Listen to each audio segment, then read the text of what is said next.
Sempre, há 2 anos na pandemia, praticamente eu esqueço de ligar o microfone, né?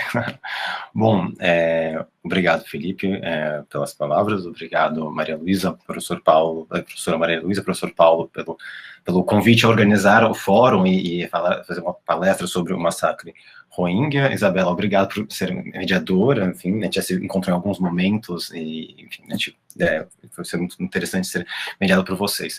Eu coloquei a apresentação aqui, eu vou agora colocar em tela cheia.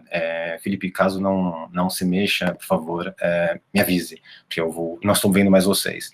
Então, basicamente, o que eu tenho para conversar com vocês hoje, né, sobre o massacre Rohingya, é essa proposta de fazer uma análise do ponto de vista multilateral. Então, é claro, o objetivo é, evidentemente, falar um pouco sobre as atrocidades, ou os crimes contra a humanidade, ou o genocídio, enfim, não é o momento de discutir agora, na minha fala, o que aconteceu, mas apresentar o que está sendo feito, como o professor Paulo mencionou, de falar um pouco desse genocídio que está em curso, mas também tentar trazer elementos adicionais. Ainda não mexi nos slides, então, eu estou na capa. E falar um pouco sobre uma aproximação da questão a partir de organismos multilaterais, então, sendo mais diretos, a partir de algumas organizações internacionais que se manifestaram e estão se manifestando sobre o massacre Rohingya. Então, agora sim, eu vou ler o slide, Felipe, se tiver, não sei se vocês perceberam se o slide alterou? Sim? Tá. Sim. Então, obrigado, Felipe. Então, basicamente, a minha fala está dividida em 2 grandes movimentos lógicos, claro que eles se desdobram em vários momentos, mas a ideia é, sem querer extrapolar o tempo que eu estou marcando aqui, além dessa introdução, em primeiro lugar, apresentar um pouco alguns aspectos, dados, informações, imagens sobre a população Rohingya em Bangladesh, que ela entrou como refugiado. Então, no item 2, apresentar um pouco a situação da população Rohingya, e, enfim, com algumas informações, etc. E também, em seguida, no item 3, apresentar a resposta de alguns mecanismos multilaterais que eu selecionei, que se manifestaram abertamente sobre o massacre, ou os crimes contra a humanidade que ocorreram contra a população Rohingya em Myanmar, que se refugiaram em Bangladesh. Eu selecionei 3, não são as únicas, tá? Em primeiro lugar, falarei de algumas manifestações de alguns dos órgãos da Organização das Nações Unidas, então, Corte Internacional de Justiça, Assembleia Geral da ONU, etc. O item 3.2, eu vou comentar alguma coisa sobre as manifestações recentes do Tribunal Penal Internacional sobre o massacre Rohingya. E, por fim, o item 3.3, a Organização de Cooperação Islâmica, que se manifestou em alguns momentos e suportou, deu suporte a Bangladesh na recepção e na articulação dos Rohingya. Não incluí aqui, apesar de terem se manifestado, e acho interessante colocar em uma eventual publicação futura, a ASEAN, a Associação dos Estados do Sudeste Asiático, das Nações do Sudeste Asiático. A atuação, não coloquei aqui por uma questão de que foi uma atuação bastante tímida, já adianto, por conta exatamente de Myanmar ter se oposto muito tempo a um reconhecimento disso dentro dessa esfera internacional. Não incluí uma questão, enfim, de tempo mesmo, para incluir na fala de 1 hora, União Europeia e a Commonwealth, que de alguma forma também se manifestaram, já que Bangladesh faz parte da Commonwealth também. Então, só vocês entenderem que série de mecanismos multilaterais ou organizações internacionais se manifestaram. Eu não incluí aqui por uma questão de razoabilidade de tempo e por conta da região já adianto desde já, ter sido uma manifestação tímida em relação ao caso, embora recentemente, eu digo recentemente em abril, ela tenha se manifestado como um pouco tentar contribuir com o Myanmar para resolver a questão. Mas vamos lá. Antes disso, eu só queria, enfim, eu não tenho nenhum lugar para colocar a imagem, então eu coloquei aqui no sumário. Essa imagem, captada por satélites pela Human Rights Watch em 2017, não sei se vocês conseguem enxergar com tantos detalhes, ela indica 700 prédios que, por satélite, foram identificados que foram destruídos ou queimados em Burma ou Myanmar, a gente vai falar sobre isso, vinculados à população Rohingya, entre templos e etc. Então, só para vocês perceberem que, apesar de algumas negações de informações e de alguma restrição de acesso por parte de mídias internacionais, de organizações internacionais ao território de Myanmar para verificar em loco se houve ou não a prática de atrocidades contra os Rohingya. Algumas fontes encontraram, como Human Rights Watch, essa ONG, por meio de satélite, algumas evidências que apontam para alguns incêndios e destruições. Então, só para vocês perceberem a magnitude do que está acontecendo na verdade, não é desde 2017, nem de 2012, a gente vai falar um pouco sobre isso a partir de agora. Bom, então, item 2, refúgio da população Rohingya em Bangladesh. Então, esse mapa eu jamais usaria em qualquer artigo, ou texto, porque está sem escala, tá? É só para a gente facilitar, visualizar de onde eu estou falando, tá? Então, basicamente, isso foi uma foto que eu tirei no Google Maps, né? Então, uma coisa bem só para facilitar a visualização mesmo. Em primeiro lugar, apontar Myanmar, ou Burma, e eu vou explicar no final desse slide assim, por que existe uma diferença de nomes, enfim, ou de denominação desse país. Então, Myanmar, Burma. Onde fica? É uma das nações do Sudeste Asiático, tá? Então, que passa por um processo longo, que eu não vou entrar em detalhes aqui, de independência e na verdade, a presença europeia desde 1500 com Portugal, mas aí depois, enfim, nós temos todo um processo de consolidação do imperialismo britânico, que envolve também, não Myanmar, mas Burma, enfim. Então, basicamente, temos o Sudeste Asiático, hoje o atual estado do Myanmar, ou Burma, ele é chamado de Burma até 89, que tem divisão com alguns países, Bangladesh, que era o Paquistão Oriental, se vocês lembrarem, a fala do professor José Blanes, ele menciona um pouco a história de Bangladesh na fala dele. Também ele faz fronteira com Tailândia, com Laos, enfim, e China. Basicamente, a Myanmar ou Burma, ele se torna independente do Reino Unido e também da Commonwealth, diferentemente de Bangladesh, enfim, fazendo uma discussão nesse momento, em 4 de janeiro de 1948. Então, a Constituição foi aprovada, a primeira Constituição, tem uma série de movimentos políticos, que eu não vou entrar em detalhes aqui. A primeira é aprovada em 17 de outubro de 1947, e ela entra em vigor em 4 de janeiro de 48, em que se consolida a República de Burma como independente do Reino Unido. Muitas coisas aconteceram desde então, se eu puder dizer alguma coisa sobre o regime político de Myanmar, ele, apesar de, em 48, ele ter sido inaugurado como uma república multipartidária, de alguma forma, e não vou entrar em detalhes sobre isso agora, há uma série de movimentos de recrudescimento e de conservação, pelo menos de ultranacionalismos, que se apoiam na ideia de Estado-nação para afirmar a hegemonia progressiva de alguns grupos. Então, Burma, que é o nome do país, é um dos grupos étnicos que compõem o atual estado de Myanmar.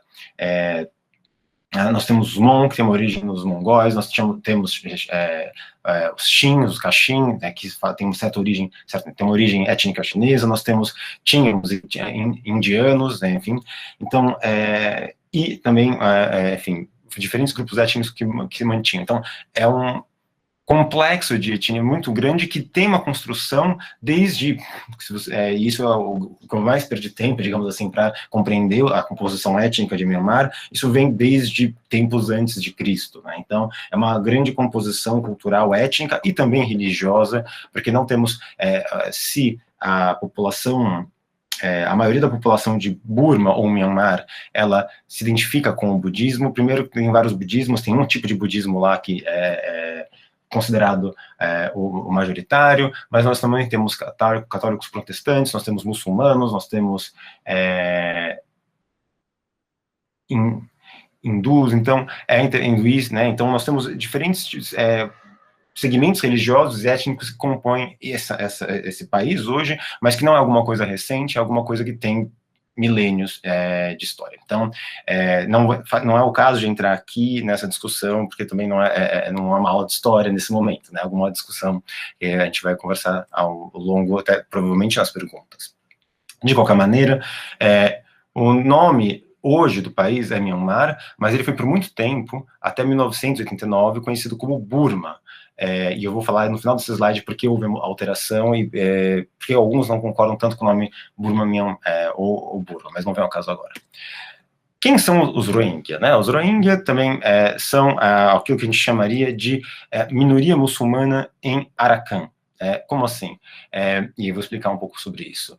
Rohingya, na verdade, seria uma derivação, talvez ocidental, ou mais recente, do nome dado aos muçulmanos que ficavam no território de Arakan, que é um estado, uma província de Myanmar, ou Burma, e que, tradicionalmente, na história do mundo árabe e do mundo islâmico, eram conhecidos também como Roshan ou Rohang. Por isso, sei lá se assim pronuncia, mas Rohang ou Roshan, que hoje, talvez em termos ocidentais, a gente chama de Rohingya. Então, seriam os muçulmanos de origem dessa mistura birmânica, ou pelo menos miamarense, que acreditariam ou teriam como crença a religião muçulmana.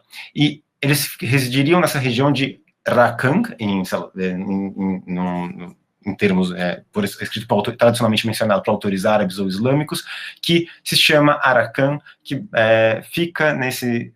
Enfim, eu vou adiantar um pouco o slide, que fica exatamente nessa região de Myanmar. Então, fica na porção oeste de Myanmar, e que basicamente correspondia, antes do refúgio, a mais ou menos 1,1 milhões de pessoas dentro dessa província de Arakan.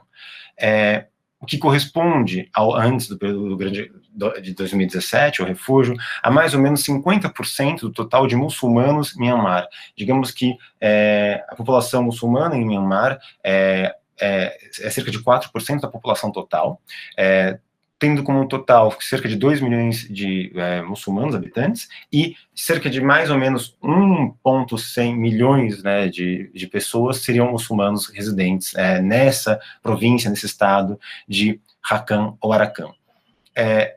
O que é interessante mencionar aqui é que, apesar de ser um genocídio em curso, e talvez os atos mais recentes aos quais eu vou me referir são relacionados a 2017, é importante perceber que na história política e religiosa e social de Burma e futuramente hoje Myanmar, nós temos uma continuidade de práticas contrárias ao que a gente chama a minoria Rohingya, porque isso não é só de 2017, nós temos atos em 2012, 2015, 2011, 91, 92, 77, 78, 61. Essas datas, eu não vou entrar em detalhes, porque elas têm série de especificidades, mas o que eu poderia dizer que, em geral, o que aconteceu nesses momentos são mudanças de regimes.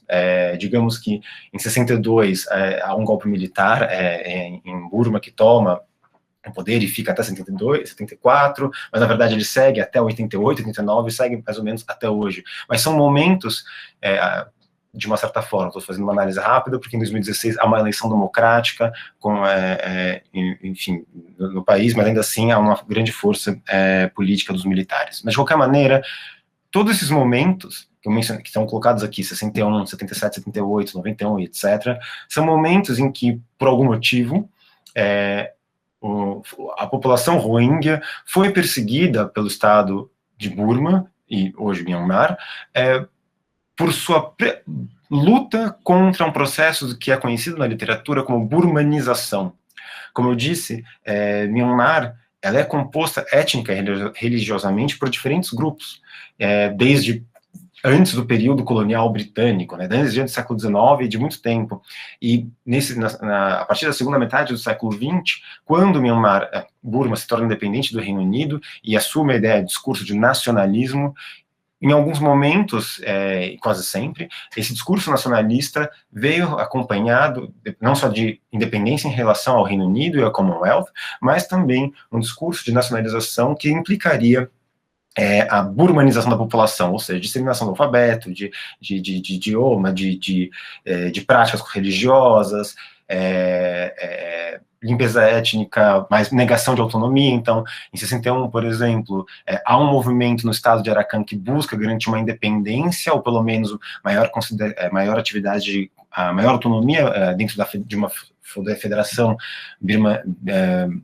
birmanense, uma federação com maior autonomia no estado de Arakan, mas de qualquer maneira, e que é fortemente reprimida, e todas essas datas mostram uma forte repressão tradicional, em que, de alguma forma, o estado de Burma buscou conter, sufocar, marginalizar ou atacar a população Rohingya.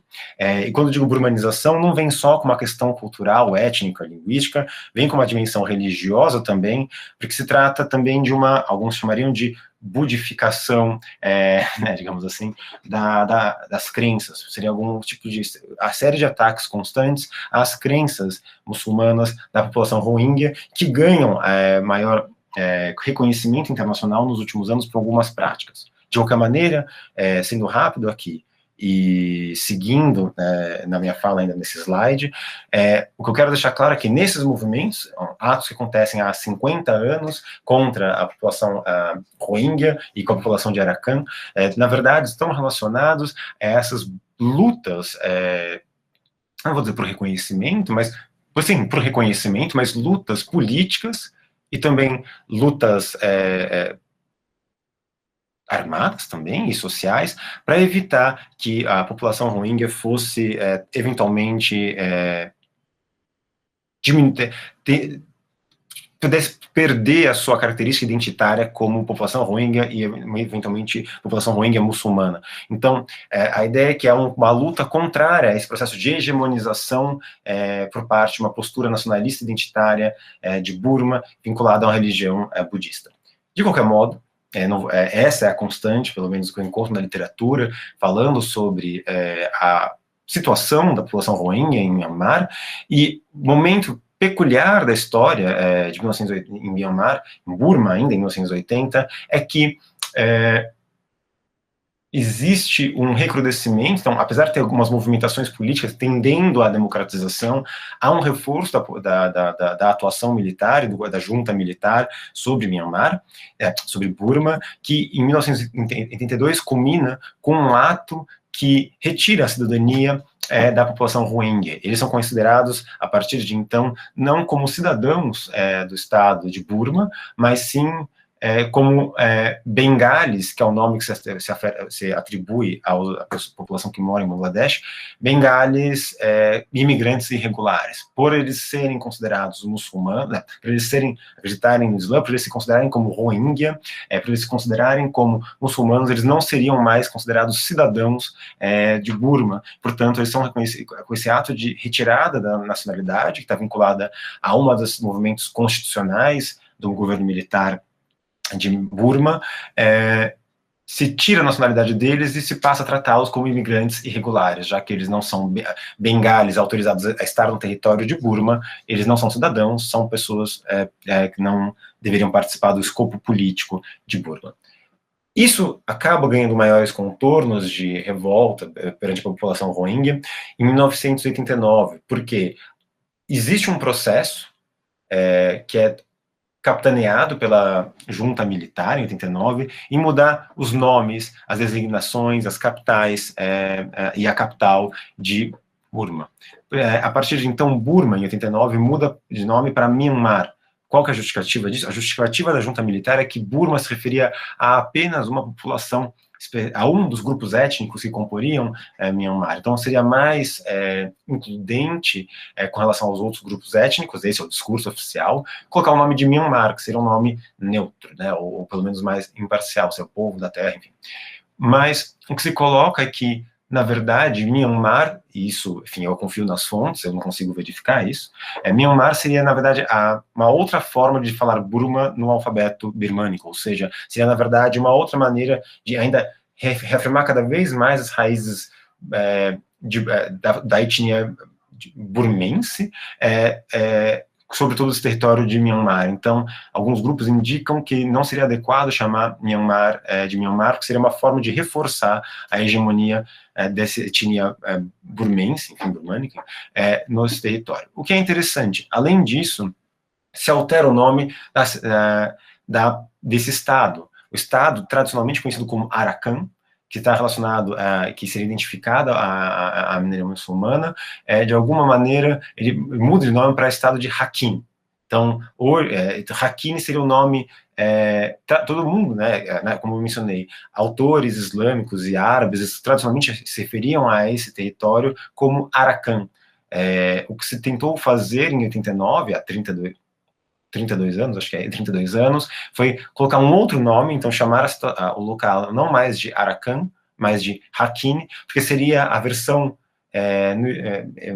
burmesa, enfim, para se referir a esse território, para, digamos assim, desidentificar a localização ou esse espaço geográfico como uma tradição política e cultural e talvez social, tradicionalmente associada ao Império de Arakan, enfim, ao domínio político de Arakan do período medieval, enfim, medieval, né, do período, alguns séculos anteriores, em que havia uma hegemonia talvez islâmica no local.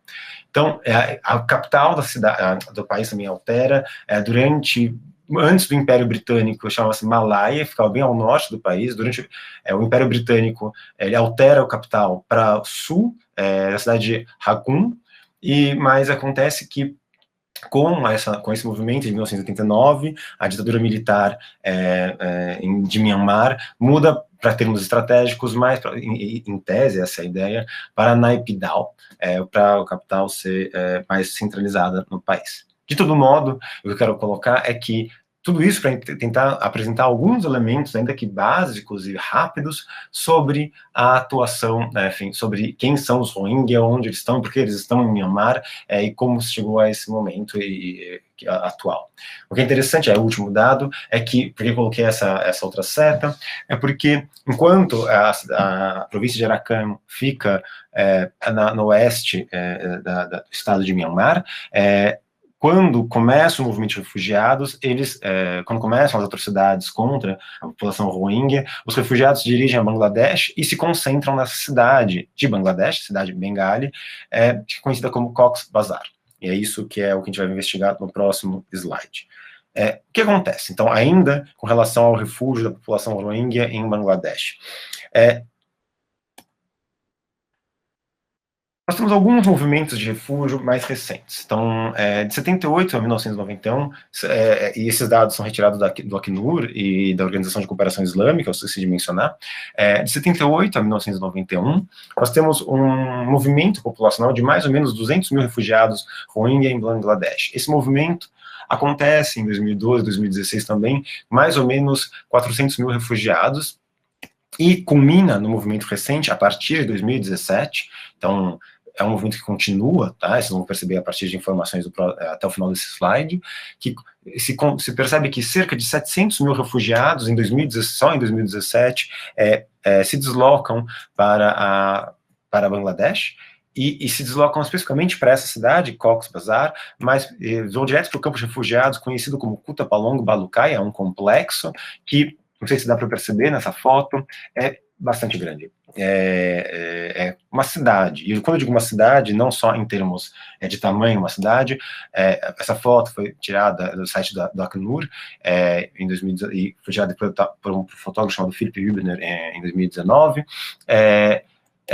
Quando eu digo que ela tem o tamanho de uma cidade, é porque ela é maior em termos demográficos, para a gente pensar aqui no estado de São Paulo, de toda a população que está ou na cidade de Sorocaba, ou na cidade de Mauá, ou Mogi das Cruzes. Então, é um campo de refugiados que tem uma questão de infraestrutura, não é o caso agora, tem série de problemas. Quem tiver curiosidade, eu convido a visitar o site do Acnur, que mostra os problemas de infraestrutura do campo de refugiados, mas, de qualquer maneira, só para vocês terem a dimensão, que esse campo de refugiados é maior que algumas cidades conhecidas aqui do estado de São Paulo.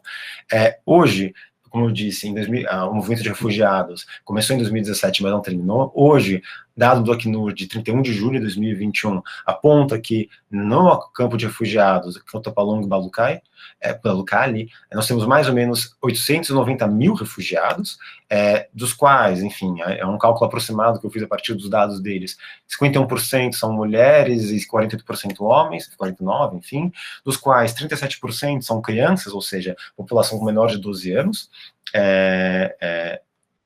exato, e com relação a questões de infraestrutura e de saneamento básico, etc., a população entre as crianças, que tem entre 0 e 5 anos, quase cerca de 50% delas tem alguma questão relacionada à anemia, e 8% das crianças, em geral, de até 12 anos, tem uma dieta básica mínima, atende a uns requisitos mínimos de dieta básica de 3 refeições por dia.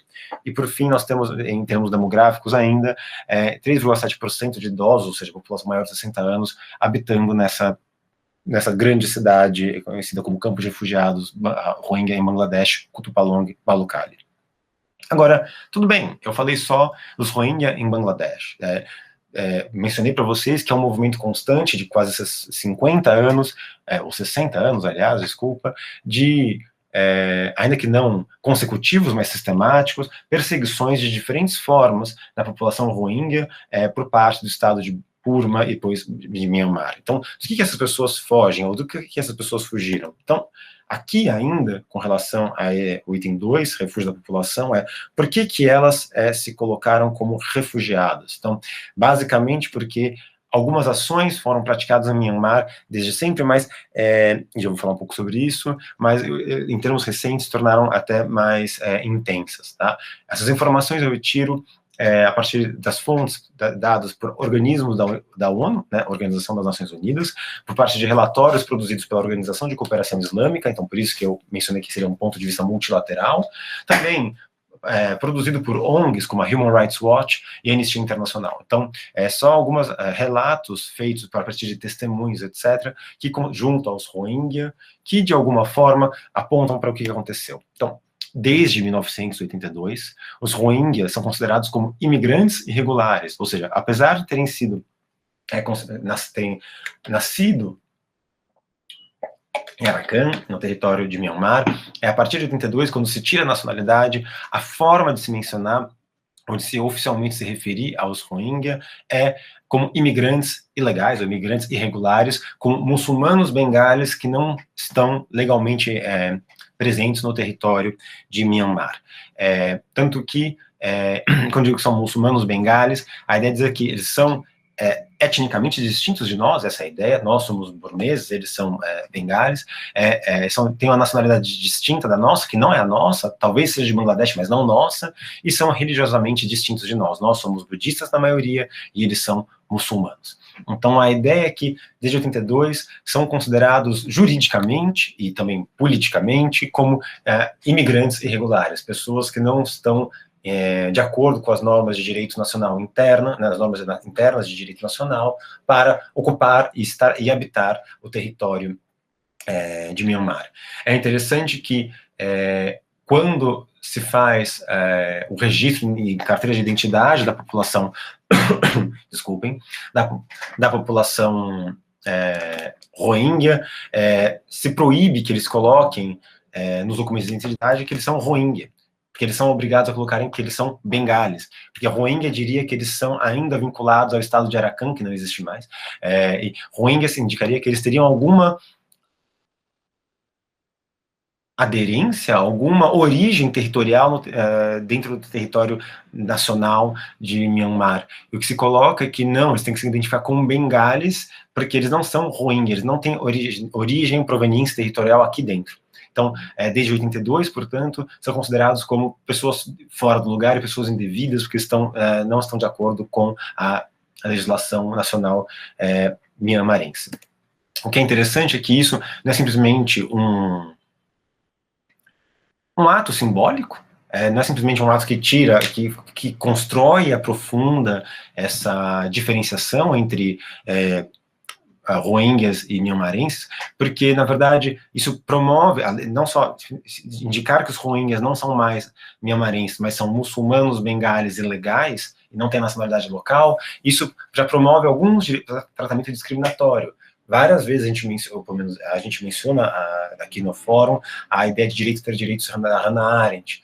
E, basicamente, quando se tira a cidadania também dos Rohingya, se começa a promover uma diminuição da possibilidade de fruição de direitos políticos. O Partido Único continua até recentemente sem admitir a presença de Rohingyas, porque afinal não tem direitos políticos, não são cidadãos, e também você percebe que em termos econômicos, sociais e culturais, e aqui o exemplo que eu coloquei foi acesso aos hospitais, há relatos trazidos pelas ONGs e pela OCI, de que existe uma maior dificuldade, principalmente de mulheres, e isso é interessante, de mulheres para ter acesso aos hospitais, principalmente na hora da maternidade, ou seja, já pensem aqui em genocídio, pensem aqui também no Estatuto de Roma, sobre tentar dificultar o nascimento de pessoas de determinado grupo. Então, mas não só com relação a acesso a hospitais, mas diminuição de financiamento, oportunidades de diminuição, diminuição de dirigir financiamentos, oportunidades de desenvolvimento cultural a Arakan, especificamente a população Rohingya, exatamente como uma forma de desfomentar ou desincentivar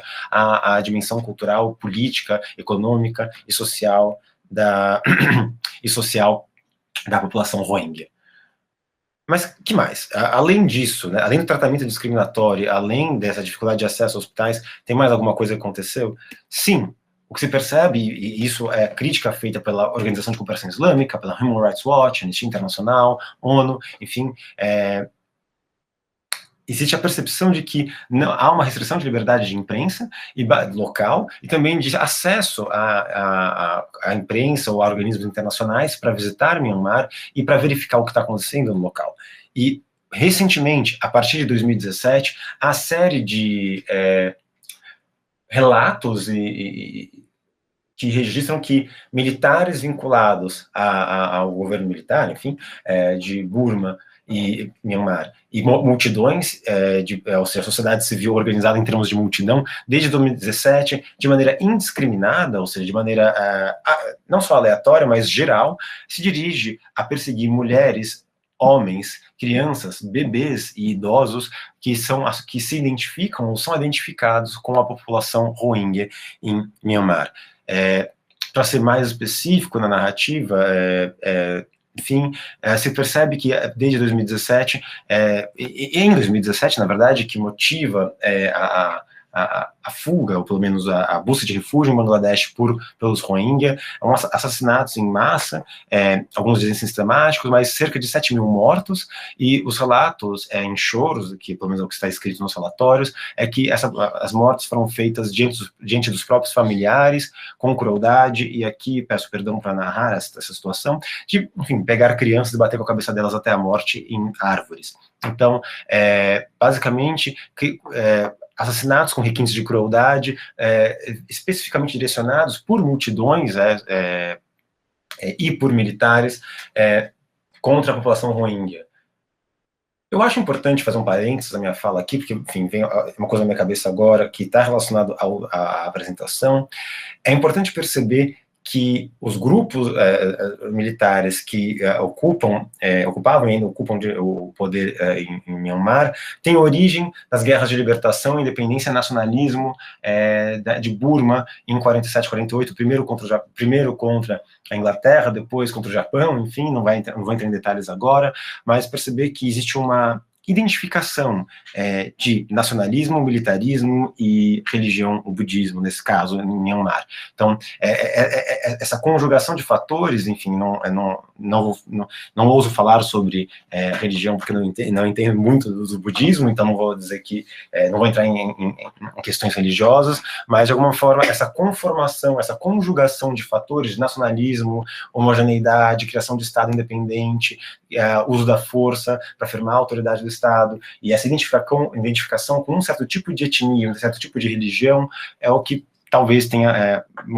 motivado esse recrudescimento progressivo nos últimos 60 anos. Mas, além dos assassinatos, nós temos tratamento cruel, degradante, tortura. Então, há relatos de uso de armas de fogo e armas não de fogo, enfim, armas brancas, para promover a incapacitação temporária de alguns Rohingya. Então, mutilação, inutilização de membros ou de partes de membros, né, mãos, pés, pernas, etc. Não só com essa finalidade de simplesmente dificultar a fuga para torturar, mas também coloquei aqui incêndio só para lembrar uma outra imagem terrível de pegar essas pessoas, sejam os militares, sejam as multidões, que estão incapacitadas de se locomover e jogar dentro dos prédios que estão pegando fogo. Ainda que elas sobrevivessem queimadas, a simples imagem de incapacitar fisicamente alguém de se deslocar e jogar dentro de um prédio pegando fogo, que vai desabar e pegar fogo, mostra algum certo tipo de tratamento cruel, degradante e tortura que são relatados por uma série de organismos internacionais. Também o relato de destruição de vilas, como eu mencionei, naquela foto do satélite da Human Rights Watch, se tem série de informações de incêndio de templos, incêndio de casas, incêndio de série de prédios, espancamentos, estupros coletivos. A palavra amok aqui é só para eu lembrar, ninguém mencionou como amok, mas também esse tiroteio aleatório e indiscriminado para acertar quem quer que seja que se identificasse com a população Rohingya, que buscasse fugir das suas vilas para encontrar a segurança em algum outro lugar. Então, ao se destruir vilas, permitir incêndios, série de espancamentos, estupros coletivos e tiroteios indiscriminados precisamente focados na população Rohingya, para que evitasse que elas fugissem ou tivessem terror ao fugir. Também destruição de mesquitas, como eu disse, confirmada por satélites, no norte de Arakan, na cidade de Maungdaw, acho que assim se pronuncia, em que se constata uma constante e sistemática destruição de prédios e de mesquitas, e associada a, desde 2012 a inúmeras práticas de intolerância religiosa, que envolve limitações a reuniões às sextas-feiras, práticas de cultos e ritos religiosos muçulmanos, série de constrições físicas às orações diárias e também restrições ao funcionamento de templos, inclusive com o fechamento de templos, porque, em tese, segundo se alegava pelas autoridades mianmarenses, eles não estavam adequadamente registrados junto ao governo de Mianmar. A questão é que, segundo testemunhos coletados por essas agências internacionais, existia uma dificuldade ou um impedimento de fato para que houvesse o registro formal daqueles templos da maneira como se queria ou esperavam as autoridades de Mianmar. Então, aqui eu coloco uma foto que, infelizmente, acho que não consegue ver com tantos detalhes, tirado pela crédito atribuído a Reuters em 2016, em que se mostra os restos de algum templo, de alguma mesquita destruída na cidade de Maungdaw, no norte de Arakan. Bom, com essa minha apresentação inicial, nesses minutos, eu tentar descrever, ainda que de maneira rápida, série de situações ou problemas que justificaram a busca por refúgio em Bangladesh pela população Rohingya. Então, de onde surgiram, como eles chegaram em Myanmar e por que eles saíram de Myanmar e foram para Bangladesh. Eu espero que, de alguma forma, tenha ficado claro, perceber que há 60 anos, pelo menos, registrados de história de perseguição étnica e religiosamente motivada contra essa população, e que nos últimos 5, 6 anos se recrudesceu com esses registros que nós temos, pelo menos, encontrados nesses documentos. Agora, o item 3, que é o item talvez mais rápido, mais rápido em termos de mais longo em termos de slides, mais rápido talvez em termos de informação.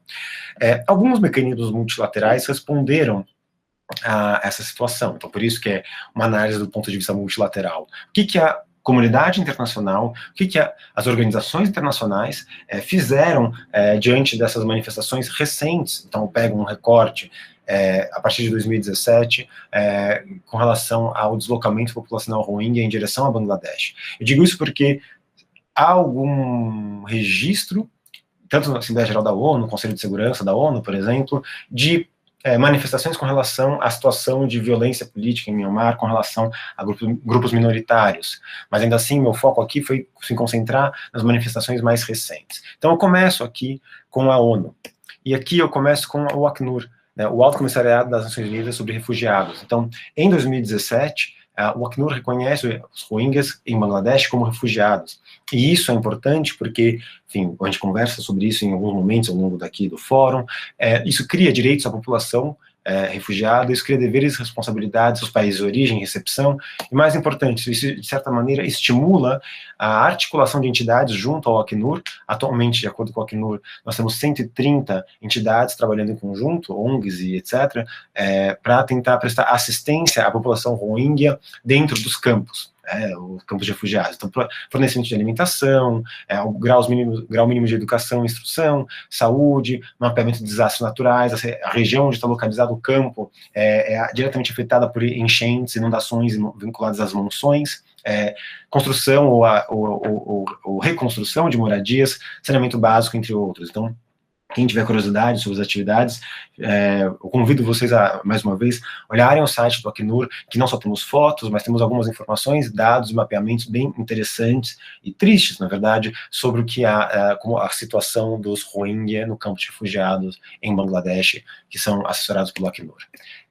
O Conselho de Direitos Humanos também, das Nações Unidas em 2017, que institui essa missão missão internacional independente de encontrar, e aqui eu peço desculpas em colocar alguns termos em inglês, porque eu tirei isso diretamente dos documentos, para buscar evidências em Myanmar sobre o que eventualmente aconteceu com relação aos Rohingya. Isso cria em 2017, o mandato acaba em 2019, em 23 de outubro, o que se conclui nesses documentos é que Myanmar ela está fracassando em cumprir as obrigações dentro da Convenção de Genocídio para prevenir, investigar e tentar criar uma legislação que criminalize e puna o genocídio dentro do seu território, especificamente com relação aos Rohingya. Então, basicamente, em resumo, o que esse Conselho de Direitos Humanos, o que esse órgão do Conselho de Direitos Humanos estabelece é que existe uma contínua ameaça de prática de genocídio contra os Rohingya até hoje, até 2019, quando eles escrevem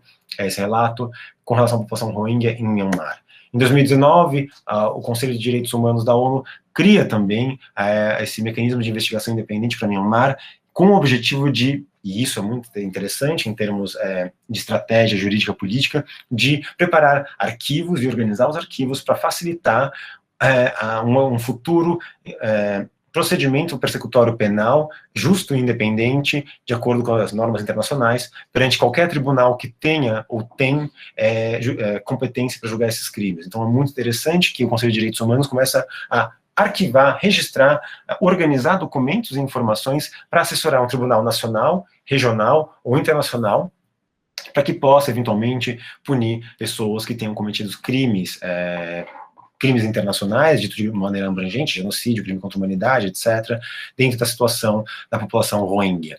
Isso é importante não só por conta do Tribunal Penal Internacional, como vou mencionar daqui a pouco, mas também porque, de alguma forma, nós temos mecanismos regionais que tentam trabalhar a questão de direitos humanos, inclusive em Myanmar, mas eu não vou falar sobre isso hoje, porque, como eu disse, a atuação da ASEAN com relação aos Rohingya foi bastante tímida e não chegou a examinar essa questão. Apesar de ser muito interessante, não posso deixar de mencionar, a ASEAN ter alguns documentos, além de uma Carta de Direitos Humanos, alguns documentos protegendo a liberdade religiosa, o que é um pouco curioso, mas aí a gente vai falar em algum outro momento, não agora, não hoje. Além do Acnur e e do Conselho de Direitos Humanos, nós temos o caso clássico na Corte Internacional de Justiça, que deu a medida provisória, a medida cautelar, em 2020. Há uma ação atualmente em curso perante a Corte Internacional de Justiça, promovida por Gâmbia contra Myanmar em 2019, que é relativa à aplicação da Convenção sobre Prevenção e Punição do Crime de Genocídio. E, basicamente, a Corte aprova a concessão de medida cautelar contra Myanmar, a pedido da Gâmbia, basicamente porque se entende que, enfim, eu fiz um recorte direto da decisão, que as medidas que Myanmar propôs atuar não pareciam suficientes nelas mesmas para garantir a proteção da população Rohingya em eventual retorno para seu território destruído. Então, os refugiados Rohingyas em Bangladesh, e apesar de Myanmar prometer facilitar o retorno deles, promover uma reconciliação étnica, uma reconciliação em termos de paz e estabilidade no estado de Arakan ou Rakhine, e tentar punir os seus militares, por conta de violações de direitos humanos e direito humanitário, as promessas, segundo a Corte Internacional de Justiça, não na decisão final, porque ainda não foi proferida, nessa decisão sobre medidas provisórias, medida cautelar, enfim, ou assecuratórias, ela entende que Myanmar não apresentou medidas concretas, especificamente destinadas a reconhecer os direitos dos Rohingya e assegurar que eles possam existir como um grupo protegido dentro da Convenção de Genocídio. Por isso, é muito interessante, e talvez acho que os slides tenham andado um pouco fora de hora que eu tinha colocado, acho que na hora de organizar eu me atrapalhei, mas basicamente o que a Corte se coloca é que, na decisão, é que, de certa forma, a Myanmar deveria tomar todas as medidas dentro da sua competência. Então, se Myanmar não, a ideia é basicamente o seguinte: se Myanmar não está cometendo genocídio, e essa é a discussão, são grupos independentes que estão atuando, é uma população civil que eu não consigo controlar, ainda assim, a ideia é que Myanmar deveria tomar todas as medidas necessárias para impedir, para prevenir a prática do artigo 2º da Convenção, para prevenir a prática de genocídio no seu território. E, basicamente, dizer o seguinte: se caso Myanmar não esteja diretamente promovendo as práticas de genocídio, ela deveria, pelo menos, assegurar que grupos militares ou paramilitares, população civil, deveriam ser impedidos de, direto ou indiretamente, influenciar o cometimento de atos de genocídio. Ou seja, a ideia é dizer que se Myanmar não está cometendo genocídio, ótimo, mas ela deveria atuar positivamente para impedir que esses grupos independentes, militares talvez fora de controles, ou paramilitares, ou população civil descontrolada, apesar de organizada, cometessem atos próximos do genocídio. E mais do que isso, medidas cautelares, a Corte define que Myanmar deveria tomar todas as medidas efetivas para prevenir a destruição das provas e preservar as provas que possam mostrar, ou que eventualmente possam comprovar que atos de genocídio e crimes contra a humanidade tinham sido praticados contra os Rohingya.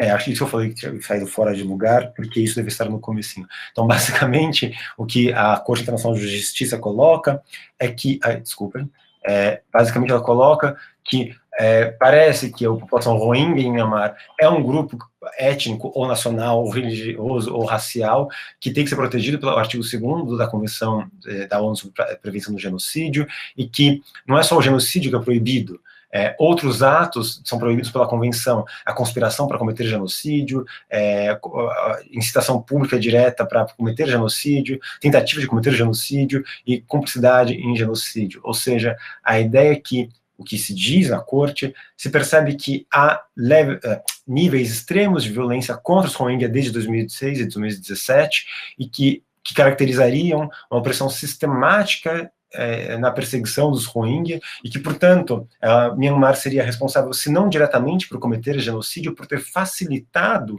o cometimento de genocídio, de não ter punido o cometimento de genocídio por outros grupos, o que teria se iniciado, como diz a Corte, desde o momento que se negou o status jurídico, identitário e de cidadania à população Rohingya, e a instigação do ódio contra o Rohingya como um grupo étnico, religioso ou racial distinto dessa maioria. De qualquer forma, além da Corte Internacional de Justiça, nós temos uma manifestação da Assembleia Geral das Nações Unidas de 16 de junho de 2021, em que, por 119 votos a favor, 1 contra e 36 abstenções, curioso é que Myanmar está com 119 votos a favor, em condenar, mas isso faz parte de provavelmente alguma estratégia política, a Assembleia Geral da ONU aprova uma resolução de condenação do uso de violência letal para as Forças Armadas de Myanmar contra os Rohingya. Então, basicamente, o que essa resolução estabelece é que Myanmar deveria respeitar o direito dos povos, do povo de Myanmar, expresso pelos resultados da eleição geral de 8 de novembro de 2020. Por que isso é importante? Porque, como eu vou falar no final desse slide, houve uma eleição geral em 2020, com a eleição da presidenta Aung Suu Kyi, que ela foi deposta em fevereiro de 2021. Então, apesar de eleições democráticas terem acontecido em 2016 e 2020, ela foi imediatamente tirada da sua posição oficial. Por isso, considerando que como eu mencionei, há um golpe militar em 62 que se perpetua até hoje, de certa forma, mas se perpetua de diferentes modos ao longo do tempo. Isso não é uma história longa, conturbada e complexa de Myanmar.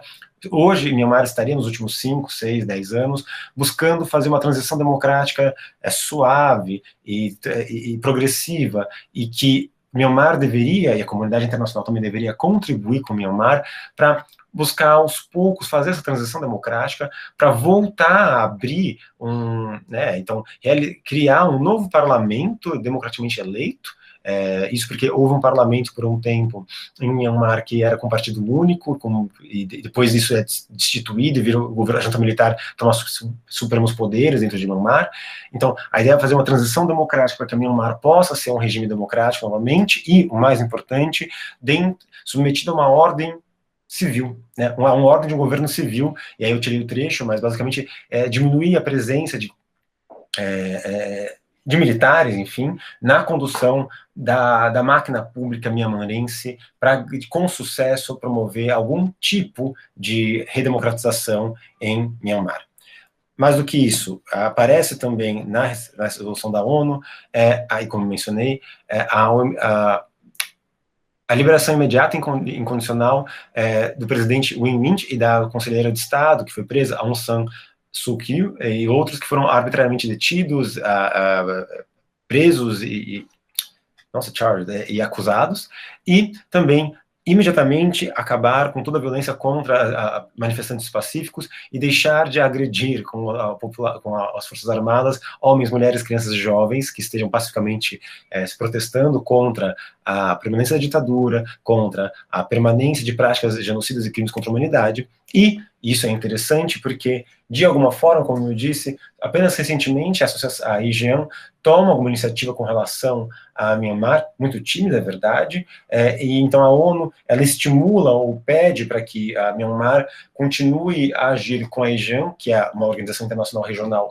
da qual a Myanmar faz parte, junto com outras entidades, outros países, Laos, etc., para que ela possa progressivamente estabelecer uma resolução pacífica sustentável dessa crise política. Então, a ideia é que a Myanmar recorra aos mecanismos internacionais que ele já conhece como factíveis e interessantes e como legítimos para conseguir, aos poucos, consolidar essa transição democrática.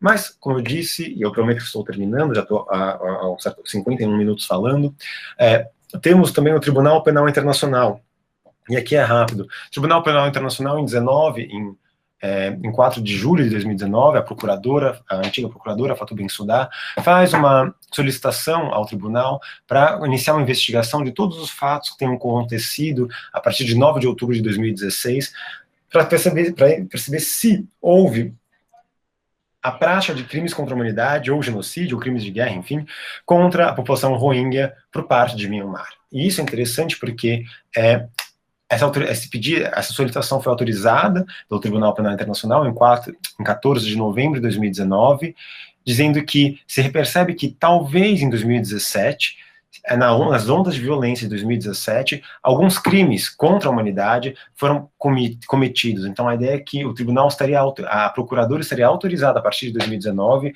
a investigar, e eu não sei exatamente os andamentos das investigações, eu não fui a fundo nisso, mas investigar o que aconteceu, se aconteceram crimes contra a humanidade na violência contra a população Rohingya. E isso é interessante porque esses atos foram praticados de acordo com a solicitação da procuradora, em parte no território de Myanmar e em parte no território de Bangladesh. Por que isso é importante? Porque Myanmar não é membro do Tribunal Penal Internacional, enquanto que Bangladesh, sim, é membro do Tribunal Penal Internacional desde 2010. E isso é peculiar porque se parte dos atos são cometidos no território de Bangladesh, ainda que Myanmar não seja um Estado membro do Tribunal Penal Internacional, indivíduos que praticaram crimes contra a humanidade, ou genocídio, etc., podem ser processados, julgados e condenados pelo Tribunal Penal Internacional, exatamente porque eles foram cometidos, algum deles foram cometidos no território de Bangladesh. Ainda assim, o que é interessante é que mesmo Myanmar não sendo membro do Tribunal Penal Internacional, por conta dessa autorização dada pelo Tribunal Penal Internacional, ele é convidado, como Estado não membro, a cooperar com as investigações para eventualmente fornecer informações caso ele queira, não é obrigado a cooperar. Alguns atos que foram cometidos que podem ter sido cometidos de acordo com o pedido da procuradora. Deportação. A ideia aqui é que os atos de deportação, os atos que forçaram a deportação de Rohingyas do território de Myanmar, aconteceram em Myanmar.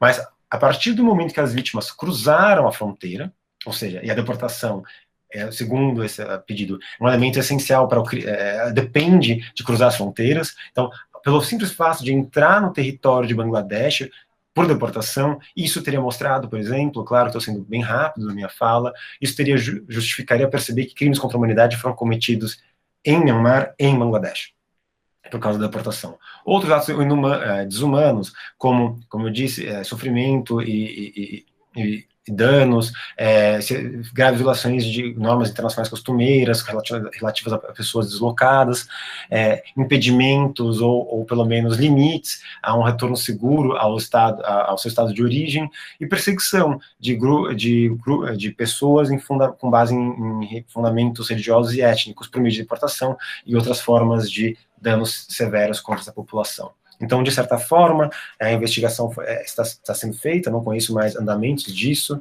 com base nessas alegações da procuradora do Tribunal Penal Internacional. Por fim, e eu prometo que estou acabando, nós temos um último organismo multilateral que eu selecionei aqui para a nossa conversa hoje, a Organização de Cooperação Islâmica. Só para algumas informações básicas da OCI. A OCI é fundada em Rabat, no Marrocos, em 69, e se torna uma organização internacional em 72. A sede dela é em Jeddah, na Arábia Saudita. Enfim, ela cria uma nova estrutura institucional em 2008 com a Carta da OCI, eu esqueci o C aqui, na Carta da OCI, e estabelece nessa carta a criação de uma comissão permanente independente de direitos humanos em 2012, que atua como base normativa com base na Declaração do Cairo sobre Direitos Humanos do Islã em 1990. Não vou entrar em detalhes sobre isso, porque não é o foco da nossa conversa. De qualquer maneira, esse órgão, essa comissão permanente independente de direitos humanos da Organização de Cooperação Islâmica fez, em 2018, um relatório sobre a situação da população Rohingya em Bangladesh. Ela visitou não Myanmar, mas Bangladesh, porque Bangladesh é um Estado-membro da Organização de Cooperação Islâmica desde 74. E por causa disso, ela não só pôde portanto, entrar em contato com os Rohingya e conversar, testemunhar, coletar informações sobre isso, mas também é uma das entidades que, junto com o Bangladesh, forneceu algum tipo de suporte na recepção e no tratamento da população Rohingya em Bangladesh. Mais do que isso é interessantíssimo, é que em 2005, entre 2005 e 2025, a OCI adotou um plano de ação, e um plano de ação de 10 anos, renováveis por mais 10, enfim, em que, entre muitos dos itens que estão lá, se coloca a ideia de combater a islamofobia e promover uma assistência humanitária islâmica também para os muçulmanos. Então, a ideia é que, nesse plano de ação 2005-2025, entre muitos objetivos da Organização de Cooperação Islâmica, se estabelece essa procura de combater a islamofobia. Eu digo isso basicamente porque combater a islamofobia para a Organização de Cooperação Islâmica não seria tentar desassociar alguns estereótipos religiosos, étnicos e sociais e de violência aos muçulmanos. Então, tentar a promoção de assistência humanitária aos muçulmanos em necessidade e tentar mostrar, enfim, que muçulmanos são, como qualquer outra população religiosa. Então, nesse sentido, quando a CIJ, a Corte Internacional de Justiça, proferiu a decisão em 2020, em janeiro de 2020, em 23 de janeiro, o secretário-geral da OCI reconhece o papel fundamental das instituições universais, ou seja, enquanto a OCI é uma organização regional, ela reconhece que a importância das organizações internacionais universais em combater a islamofobia, mas mais do que isso, medidas que promovam genocídio. Então, abertamente, o secretário-geral da OCI, em 2020, reconhece, felicita e estimula decisões como a da CIJ, em que, pelo menos essa é o discurso oficial, em promover esse combate ao genocídio, principalmente em relação à população muçulmana. Mais do que isso, a OCI se compromete a fazer uma vigilância constante de minorias muçulmanas em estados não membros. E, por exemplo, é ela que faz um mapeamento da situação de diferentes muçulmanos em diferentes países no mundo. Um relatório recente de 2020, entre os quais ele faz um relatório dos Rohingya em Myanmar e em Bangladesh. Então, é muito interessante que nesse compromisso institucional da OCI, essa instituição multilateral, regional, tenta estabelecer um plano de ação de fiscalizar, mas na verdade vigiar, mesmo em estados não membros, os status, o sofrimento ou não, enfim, o estatuto ou a situação jurídica, política, econômica, social de muçulmanos ao redor do globo, porque exatamente a OCI tem por objetivo, pelo menos institucional, combater esse estereótipo que visa tradicionalmente a menosprezar muçulmanos, ou seja, esse combate à islamofobia. E, por fim, em 1º de fevereiro de 2021, o secretário-geral da OCI assim como a ONU fez, enfim, e assim como, etc., se manifestou em, isso é interessante, em estimular a comunidade internacional e também Myanmar, e Bangladesh também, mas a comunidade internacional seria OIS e Myanmar, a assegurar o retorno seguro e são dos Rohingya para o território de Myanmar, e nisso reconhecer os seus direitos básicos, inclusive aquilo que foi negado em 82, o direito aos ter direitos, os direitos políticos à cidadania, e garantir, criar condições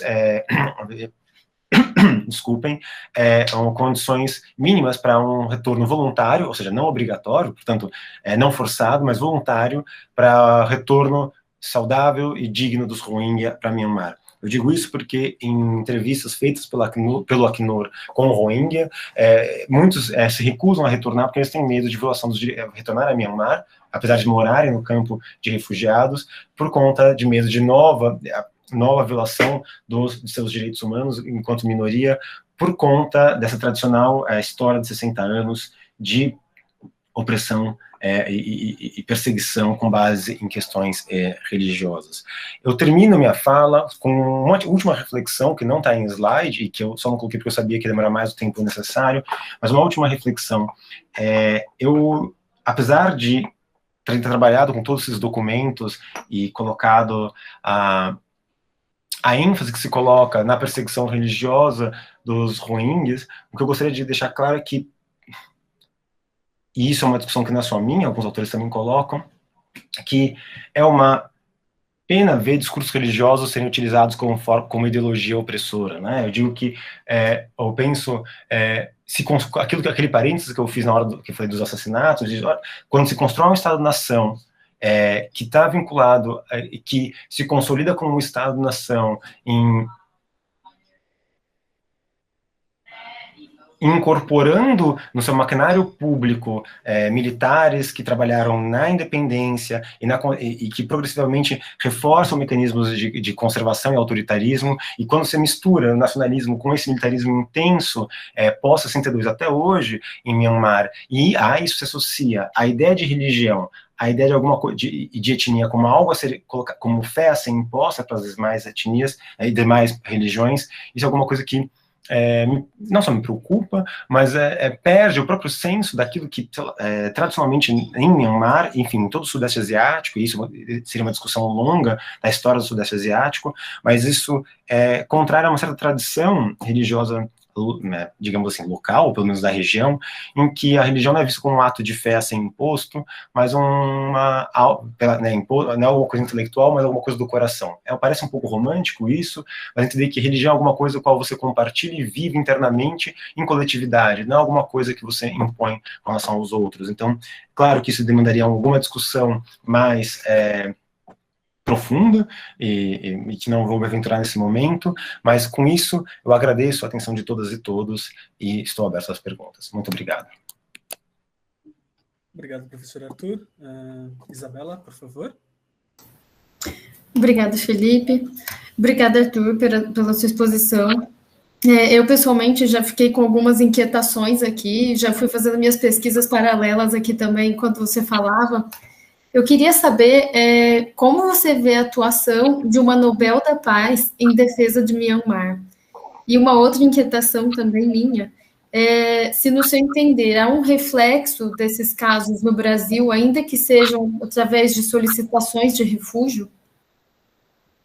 Além disso, você falou sobre Hannah Arendt, e isso me trouxe 2 pontos, e fiquei com isso em mente, quando ela fala em A Condição Humana, sobre a descartabilidade dos seres humanos, e também quando ela fala em As Origens do Totalitarismo, sobre o direito de ter direitos.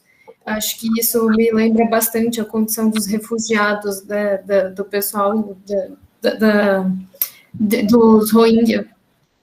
Então, eu queria saber a sua opinião sobre esses pontos e depois passo para as perguntas dos participantes. Bom, obrigado, Isabela, pelas perguntas. Primeira coisa, o que eu mencionaria, eu não vi, e isso obviamente é falha minha, mas não vi a repercussão disso com pedidos de refúgios de Rohingya para o Brasil. Eu digo isso porque é uma confissão aqui que eu preciso fazer. Eu precisei mergulhar na história do Sudeste Asiático inteiro para entender o que estava acontecendo. Então é alguma coisa que eu não conheço. Então, assim, algumas coisas eu deixei de lado, né? Tem uma questão de tempo, então eu tive que é alguma coisa que não que eu desconhecia, mas, bom, vamos entender como é que chegaram os Rohingya lá, né? Então, preciso confessar que eu tive que estudar a história do Sudeste Asiático inteiro, com Índia, com Indonésia, e eu falei, bom, tá, legal, entendi alguma informação, mas não consegui ver essa discussão sobre atual sobre esse refúgio. Então, é alguma coisa que falta na minha exposição e eu vou levar em consideração para uma futura publicação, né, e alguma outra discussão, porque realmente é importante ter essa informação. Eu não tenho, se alguém tiver, eu até agradeço, eu realmente não tenho. Sobre a atuação do Nobel da Paz com relação ao genocídio, sim, o que se coloca, uma grande crítica que se faz com relação à conselheira de Estado, Aung San Suu Kyi, é que, apesar de ser considerado um prêmio Nobel da Paz em 2001 por sua resistência pacífica ao governo ditatorial em Myanmar, ela, em 2016, enquanto ela assumiu o cargo, depois de eleições democráticas, ela chegou abertamente a defender não, né, não se manifestou sobre a ideia de estar acontecendo um genocídio ou um massacre Rohingya no seu território. E isso o que algumas pessoas colocam, eu não sei se eu concordo, eu também não sei se eu discordo, teria que pensar um pouco mais sobre isso, mas a questão, e eu não vou dizer que eu concordo com isso, mas o que se coloca que talvez o que se tenha pensado é que num momento tão crucial, depois de quase 54 anos de ditadura militar em Myanmar, com avanços e retrocessos, mas muito mais retrocessos que avanços, depois da independência de Myanmar, talvez ela tenha, o que se coloca talvez ela tenha feito isso, eu não acho que isso, enfim, é uma opinião, não concordo com essa postura, mas talvez ela tenha feito isso para que não houvesse algum tipo de instabilidade política local e acabasse e a ditadura acabasse voltando. Mas ela acabou voltando de qualquer maneira. Enfim, né, ela foi deposta em 2021. Mas de qualquer forma, eu não estou dizendo que eu concordo com essa postura, mas a explicação que se encontrou foi que, apesar de ser um prêmio Nobel da Paz, reconhecido, etc., talvez ela tenha pensado nessa questão da estabilidade política, e eu digo isso, e eu faço um pequeno parênteses, porque isso, fui estudando tantas coisas que eu não coloquei no slide, mas é muito peculiar perceber que quando Burma se torna independente do Reino Unido, em 47, um dos principais nomes que faz a articulação do processo de independência é o pai dela. E ele é eleito para ser o presidente do país em 47, ele é eleito para tomar posse da Constituição, só que aí ele é morto. Ele não assume o cargo. E ela tinha 2 anos quando ele é morto. E aí, digamos que, enfim, a gente poderia pensar em muitas questões em torno disso. Então, ela também, eu imagino aqui, talvez ela seja um símbolo daquela Burma que teria dado certo, porque o que se diz na literatura, enfim, eu não estou concordando com a negação do genocídio por ela. O que eu estou dizendo ela talvez carregue algum certo tipo de peso, enfim, aí tem que pensar um pouco isso em termos talvez até psicológicos, enfim, esse peso simbólico com relação ao pai dela, porque se diz isso, diferentes autores que eu fui lendo na história da contemporânea de Burma, eles indicam que ele tinha sido o único, claro, né, depois teve ditaduras, enfim, mas o único líder que, naquele momento, teria algum grau de aceitação internacional, porque foi ele que negociou com o Reino Unido a independência, e, de alguma maneira, ele era contra, segundo se diz, na época, a burmanização de Burma. Ele era pelo menos se diz, que ele era contrário à hegemonia étnica e religiosa dos budistas e dos birmaneses com relação a... Ele, de alguma maneira, tentaria construir algum grau de autonomia e garantir minorias. Mas isso é um discurso que se faz sobre o passado. Não sei se ele...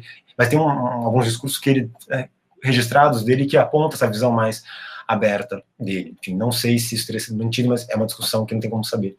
De qualquer maneira, talvez, imbuída desse peso político, simbólico, psicológico, ela tenha adotado essa postura. Não concorde com ela, reitero, mas o que alguns autores colocam é exatamente para não que, como ela seria talvez o símbolo, né, da redemocratização em Myanmar, talvez ela tenha, talvez teria que conversar com ela, perguntar para ela, não queria enfatizar essas maiores dissensões internas por conta de alegação de genocídio contra os Rohingya. Não estou defendendo isso, mais uma vez, estou dizendo que é uma interpretação que se fez.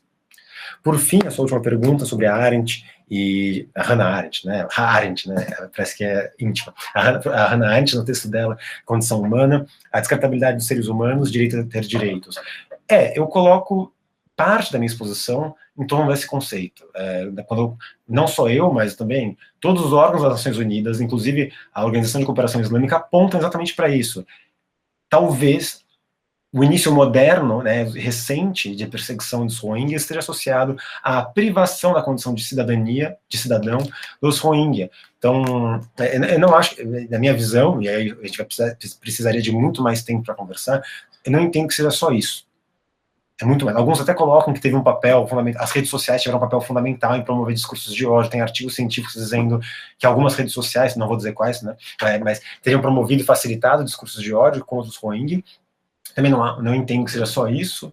Eu tenho uma visão particular que não vem ao caso, porque senão a gente vai começar a ficar até meia-noite para debater, mas, de certa maneira, concordando com as instituições das Nações Unidas e com as organizações internacionais que veem no direito a ter direitos, que é a cidadania, talvez o nódulo fundamental que garantiria algum grau de proteção dos Rohingya, essa negação disso teria facilitado ou estimulado esses discursos de ódio.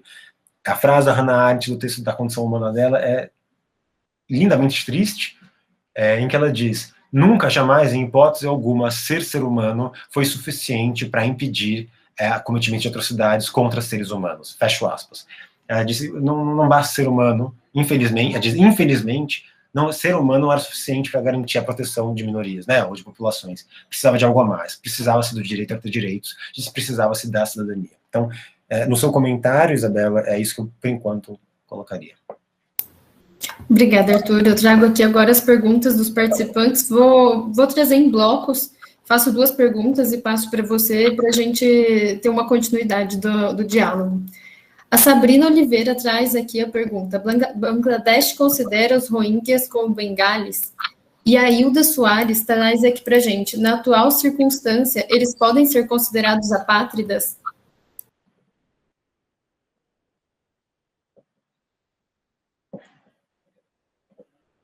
Tá,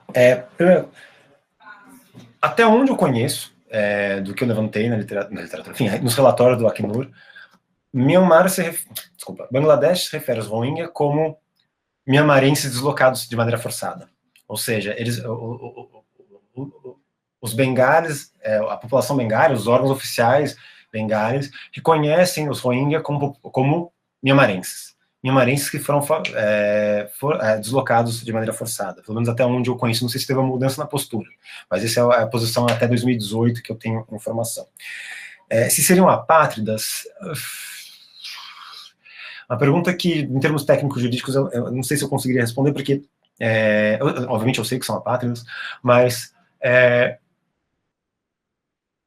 o próprio Estado onde eles nasceram não os reconhece como cidadãos, então eles têm seus direitos privados, mas a comunidade internacional toda reconhece como sendo mianmarenses. Mas, pelo simples fato de eles não terem o seu direito como cidadão reconhecido em lugar algum, então, vocês vão para Bangladesh não se reconhece como bengali, e se Myanmar não se reconhece como cidadão, então, para mim, eu diria, talvez, concordaria com a ideia que eles são apátridas. Se nem o estado de origem os reconhece como nacionais, e nem o estado de recepção os reconhece como nacional, então, seriam apátridas. Quer dizer, é como eu veria a situação. Certo.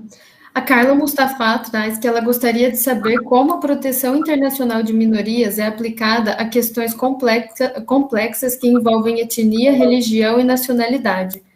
Além disso, a Mariana Vieira, ela pergunta: quando o senhor menciona a submissão de um tribunal internacional, saberia esclarecer se foi aberto algum procedimento em tribunal ad hoc contra Myanmar? Ou este caso será encaminhado diretamente ao Tribunal Penal Internacional? Eu vou começar pela última pergunta, porque até onde eu conheço, onde eu vi, não posso estar faltando informações, né? Mas até onde eu vi, não percebi algum movimento nesse momento de encaminhar a situação para um tribunal ad hoc. considerando que já existe a jurisdição, enfim, posso estar errado, posso estar equivocado, se alguém tiver informação adicional, aceito, mas até onde eu conheço, se está coletando informações no Conselho de Direitos Humanos da ONU, e o Tribunal Penal Internacional está coletando exatamente porque, em tese, o simples fato de Bangladesh já ser um membro, já permitiria uma ação judicial contra indivíduos que tenham cometido, eventualmente, genocídio em Myanmar e em Bangladesh. Além do Tribunal Penal Internacional, que seria a punição de indivíduos, a Corte Internacional de Justiça, de alguma forma, já estaria, na discussão do caso que eu mencionei, já estaria avaliando a situação a partir de recursos do Gâmbia. Então, são 2 tribunais internacionais que já estão trabalhando. Não vejo no momento, e eu digo não vejo no momento, desconheço, porque eu desconheço mesmo, não foi mais a fundo, se algum outro tribunal internacional penal estaria avaliando essa discussão. Sei que existe um órgão de direitos humanos na ASEAN, mas até onde eu conheço, isso virou um tabu dentro da ASEAN. O grande acordo que se fez na ASEAN serão os 5 princípios políticos, que foi tomado em abril de 2021, que não tem nada a ver em encaminhar a situação para um organismo que nem é um tribunal, um organismo de direitos humanos da ASEAN. Na verdade, o que se colocou que os países da ASEAN ajudariam o Myanmar a fornecer assistência humanitária e fazer fiscalização em loco para que deixasse de haver algum tipo de violação de direitos humanos no local. Então, e a discussão, a ASEAN exortaria a Myanmar que parasse de usar violência contra a população. Então, eu não vi, eu posso estar tendo informação, se eu não tiver mais informação, aceito, mas até esse momento eu vi esses 2 tribunais internacionais trabalhando na situação. Posso estar enganado. Com a proteção internacional de minorias, igual a proteção complexa de minorias, é uma pergunta complexa e abrangente, porque como eu vejo a proteção internacional de minorias trabalhando em situações complexas envolvendo etnias, isso acho que é o tema do fórum inteiro, né? Parece que estou fugindo da pergunta, mas basicamente existem, enfim. E aí, né, o GEPIM, o CEPIM poderia falar melhor do que eu, porque é o foco dos estudos deles, série de mecanismos ou iniciativas em organizações internacionais regionais e organizações internacionais universais, que de modos diretos ou indiretos buscam, por meio de hard law e soft law, enfim, para quem concorda com a terminologia, eu particularmente não concordo, mas enfim, por diferentes mecanismos, tentam aumentar direta e indiretamente, ou estimular a proteção em âmbito nacional e internacional de minorias em diferentes âmbitos. Então, você pega crimes contra a humanidade, genocídio, são formas que, na minha leitura, tentam trabalhar no plano internacional um estímulo para que esferas nacionais possam adotar políticas mais conscientes, enfim, ou mais adequadas na proteção de minorias dentro dos seus territórios. Então, a minha resposta precisaria de alguma coisa, como uma pergunta abrangente, a resposta é abrangente, exatamente porque, por ser uma discussão complexa, série de mecanismos de diferentes tipos, que não são só penais nem punitivos, mas de representação política em diferentes organizações nacionais e internacionais, regionais e universais, são adotados com maior ou menor sucesso, em maior ou menor grau, caráter responsivo e preventivo, para garantir a proteção de minorias. Eu não conseguiria esgotar aqui, nunca na minha resposta, todos esses mecanismos. Não porque desconheça, mas porque são muitos e seriam muito extensos e seria uma outra palestra. Então, mas existem algumas iniciativas políticas, responsivas e jurídicas e econômicas e sociais de conscientização que diferentes órgãos, desde OMC, Banco Mundial, OIT, enfim, organizam, por exemplo, para que minorias, enfim, em termos qualitativos, possam ser protegidos nacional ou internacionalmente. Obrigada, Arthur. Então, agora mais 2 perguntas. O Valdir Godoy, ele pergunta como têm reagido os atores da região, como o Paquistão, e se há alguma mobilização específica de auxílio para o refúgio e acomodação dessa população, ou ainda o seu potencial retorno ao Myanmar. Além disso, o Fernando Pimenta traz aqui um pouco da minha inquietação também. A última notícia que ele leu na imprensa brasileira sobre o Myanmar foi em 2/7/2021.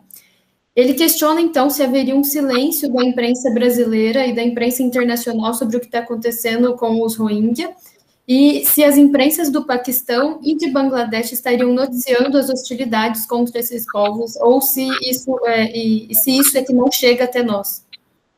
Tá. Bom, como eu disse, né, enfim, muitas coisas foram lidas, muitas coisas foram deixadas de lado.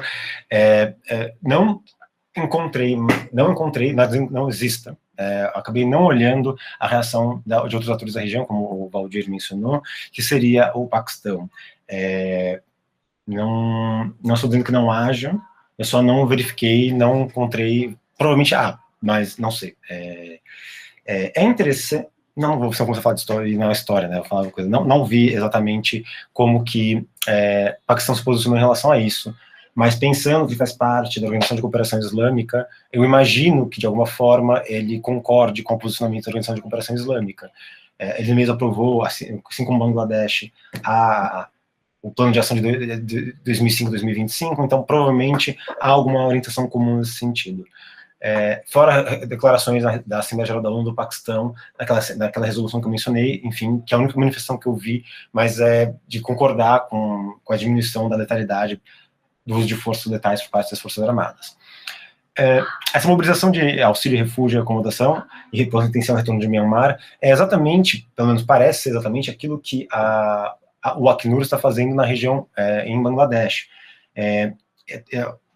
O que se coloca é que tanto Acnur quanto OCI, por isso que eu falei que é um ponto de vista multilateral, a região, junto com, estão tentando se esforçar, e aí, enfim, eu acredito nos relatórios nesse momento, porque foi até onde eu fui, mobilizar recursos humanos, não só recursos econômicos, recursos materiais, né, para construção e desconstrução, para garantir, de alguma maneira, uma recepção adequada dessa população no território de Bangladesh, e também, de alguma forma, estimular, caso queiram, os Rohingya retornar ao território deles em Arakan, ou Rakhine, em Myanmar. O fato de dizer Arakan já diz muita coisa sobre o posicionamento, né? Mas a ideia é, de alguma forma, existe uma tentativa de tentar estimular o retorno com segurança, mas, como eu disse, o Acnur e o Human Rights Watch têm percebido, né, em entrevistas com populações refugiados, que há um temor em retornar a Myanmar, porque, primeiro, vilas inteiras foram destruídas, pessoas foram mortas, então, basicamente 1,1 milhões de pessoas saíram da região.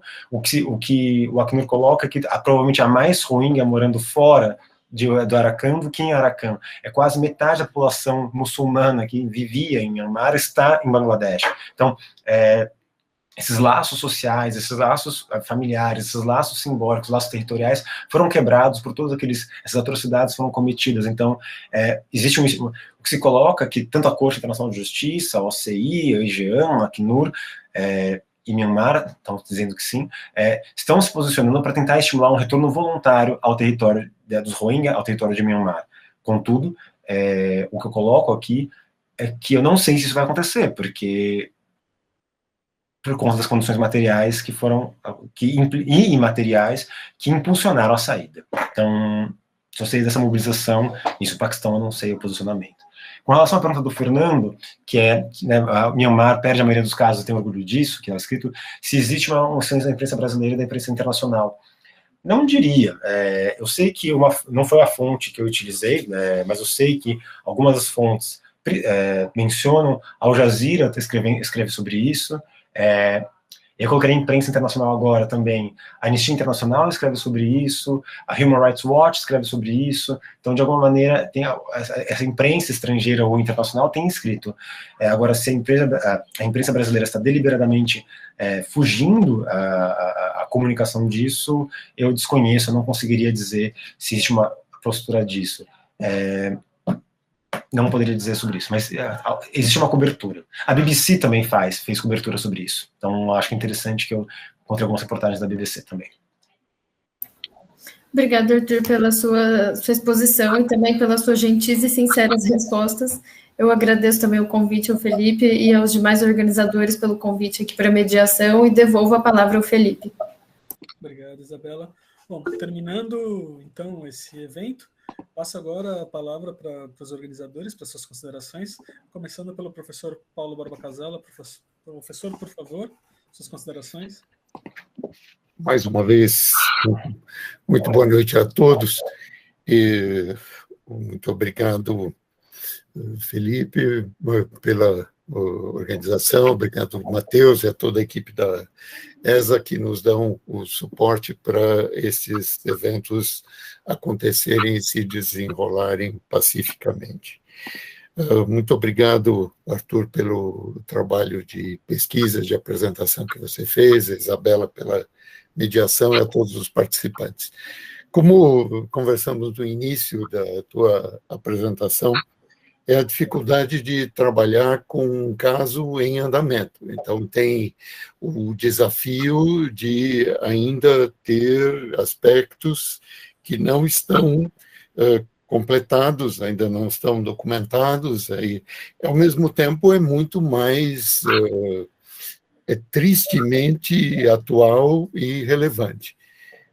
Acho que pode ser oportuno destacar, então, de um lado, eu não resisto a colocar o que acontece a partir da independência, obviamente tem o peso, a mão do colonizador, e isso o próprio George Orwell, nos Burmese Days, no livro que ele escreve, publicado em 1934, ele mostra o que era a colonização britânica na região, especificamente em Burma, atualmente Mianmar, que ele serviu lá como funcionário na década de 20 e situa a trama do livro numa cidade imaginária, mas que a situação está muito clara, e isso entra numa linha de pesquisa com a qual eu tenho trabalhado, que vocês todos sabem, do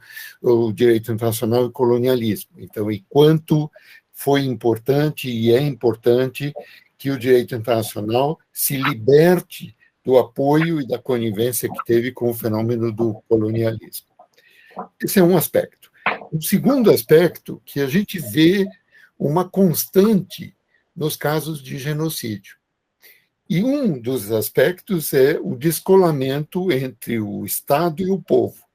Então, para você fazer acontecer o genocídio, você primeiro começa a descaracterizar aquela população como povo. Daí o direito a ter direitos, a condição humana, a condição de exercício de cidadania, e isso você apontou, então, 1982, 1989, são etapas desse processo de descaracterizar o cidadão e passa a ser um estrangeiro em situação irregular. E daí a gente vê o paralelo, o Império Otomano com os armênios, a Alemanha de Hitler com os judeus e outras minorias, priva da condição de cidadão e transforma, como você disse, bom, se o Estado de origem não mais reconhece como seus nacionais, o Estado de recepção não os vê como nacionais, então como apátridas. Esse é um dado. E, a partir daí, a institucionalização da perseguição, do uso de violência, para forçar a saída ou a eliminação no todo ou em parte daquele grupo humano, étnico, linguístico, religioso, que é a caracterização do artigo 2 da Convenção de Genocídio de 1948, que é retomado no artigo correspondente do Estatuto de Roma do Tribunal Penal Internacional. É interessante essa perspectiva que você adotou, exatamente mostrando que, então, é uma discussão, ainda não existe no direito internacional mecanismos para prevenir genocídios. Então, o caso dos Rohingya mostra que continua a acontecer. Mas já há medida cautelar da Gâmbia na Corte Internacional de Justiça. Já há um processo de coleta e sistematização de informação, ou seja, a impunidade, o esquecimento, a negação dos crimes cometidos ficam mais difíceis quanto mais documentado estiver aquela situação.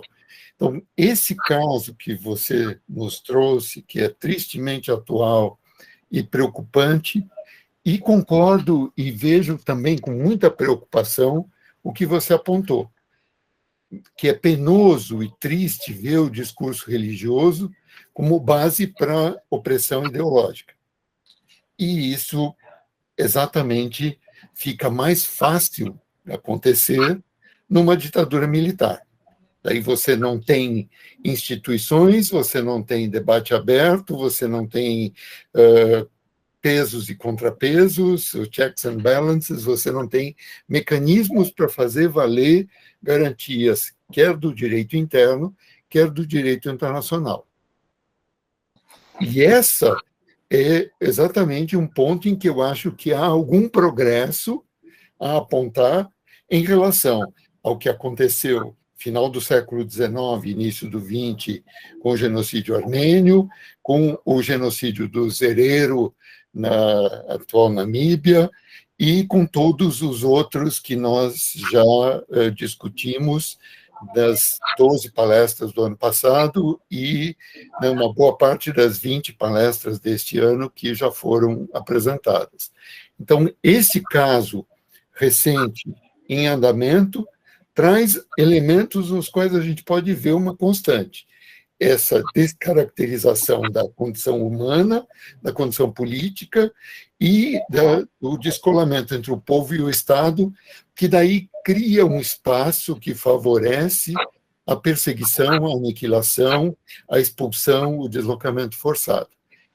E aí tem talvez um pouco de avanço institucional e de luz em relação ao que pode ser feito, sem menosprezar todas as vidas que já foram sacrificadas, sem deixar de lamentar todo o sofrimento imposto a centenas de milhares de pessoas que estão em condições precárias num campo de refugiados. Então, o direito à saúde, o direito à educação, o direito a um pleno desenvolvimento da vida, vai tudo para o plano da teoria. Mas, ao menos, eu acho que tem algum avanço institucional que merece ser assinalado. Muito obrigado.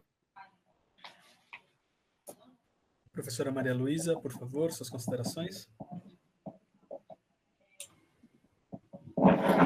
Bem, boa noite a todos mais uma vez. Arthur, parabéns. Muito bem apresentado do ponto de vista pedagógico, né? Eu acho que, para quem não conhece, ou pelo menos sabe pouco, a tua apresentação, ela informa e, ao mesmo tempo, nos instigou a pensar uma série de questões, algumas já colocadas pelo professor Paulo. E interessante que algumas das questões são exatamente, Paulo, que eu ia colocar, então eu vou pegar uma rabeira aqui nas tuas reflexões e sugestões, né? Pensando aqui como uma estudiosa do Holocausto e também do trabalho que a gente tem feito nesses últimos anos, não é? Entrevistando sobreviventes e principalmente os refugiados, não é, do nazismo, que sofreram em grande parte com a questão do deslocamento. Então, eu acho que um foco forte é quando trabalhamos e estudamos a questão do genocídio, não é? Nós temos alguns elementos que se repetem em todos eles, né? A questão do nacionalismo exacerbado, autoritarismo, privatização da cidadania, xenofobia, né?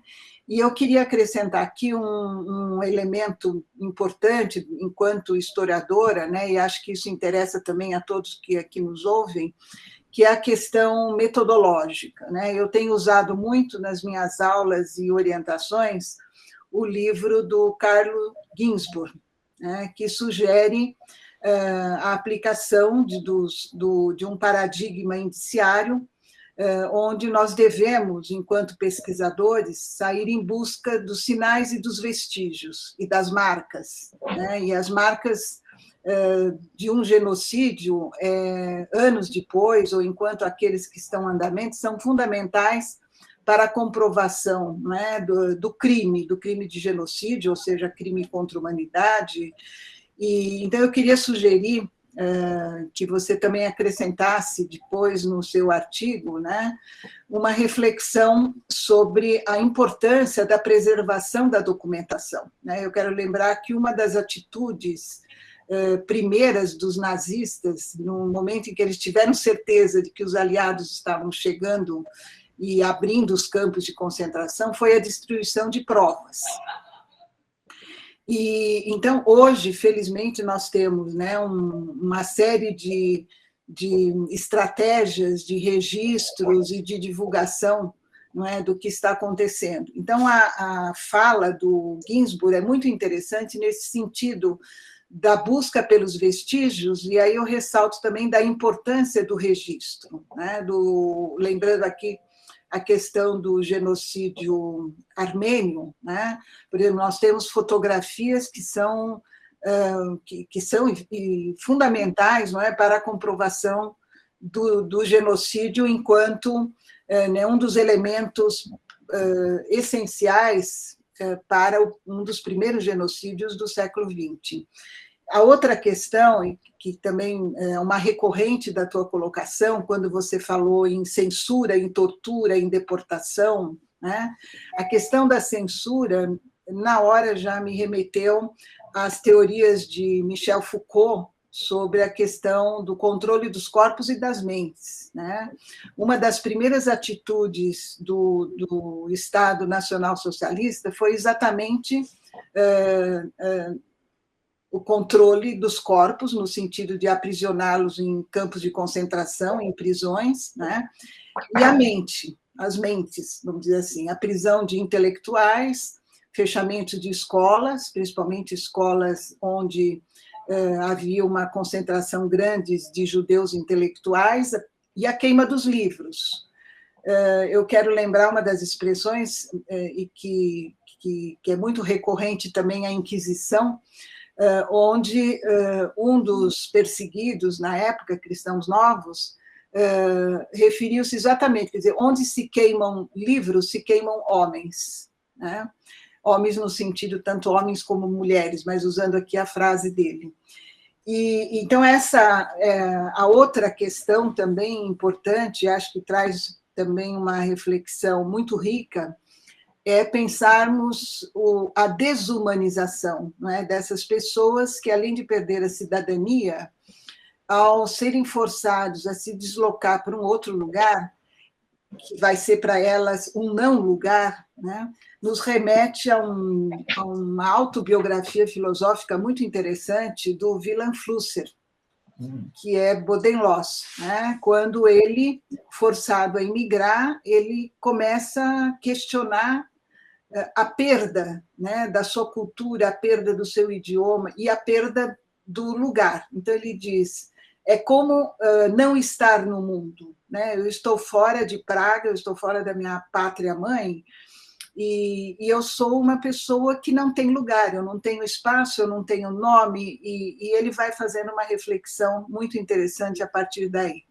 Então, são essas questões que a sua colocação nos instiga, e me instigou principalmente, né, chamando atenção para alguns elementos que são comuns na maioria dos genocídios, né, que é a questão da deportação, da censura, o controle dos corpos, das mentes, do refúgio, e essa conjugação de fatores. Eu estou usando, inclusive, a sua expressão, né, a questão do autoritarismo, nacionalismo e a xenofobia, que, ao mesmo tempo, nos remete à construção do inimigo, né? Essa ideia do imigrante ilegal, eu também estudo e incentivo pesquisas na direção, por exemplo, de como o governo brasileiro tratou esses imigrantes judeus, no caso os refugiados, como imigrantes ilegais, né? Então, nós percebemos hoje a documentação do Itamaraty é muito rica no sentido de comprovar o tratamento dado do governo brasileiro a esses refugiados, né? Então, é isso, Felipe. Eu acho que... Felipe, desculpa.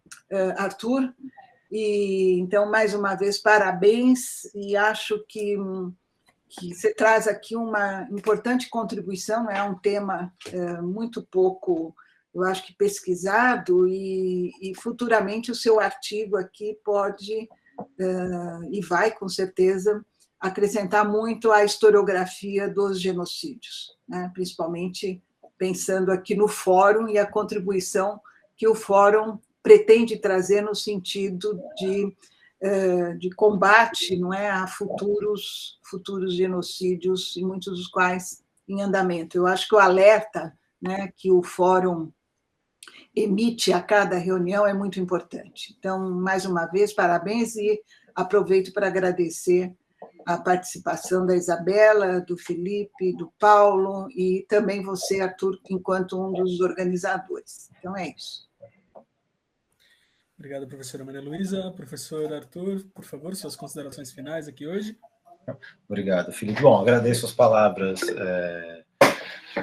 carinhosas do Paulo, Maria Luísa. Acho que, enfim, tantas coisas foram lidas para fazer, porque eu não me convencia lendo algumas coisas, enquanto eu preciso entender um pouco mais. Então, assim, eu fui muito fazendo a confissão aqui, eu precisei de muita coisa para conseguir chegar a uma palestra que me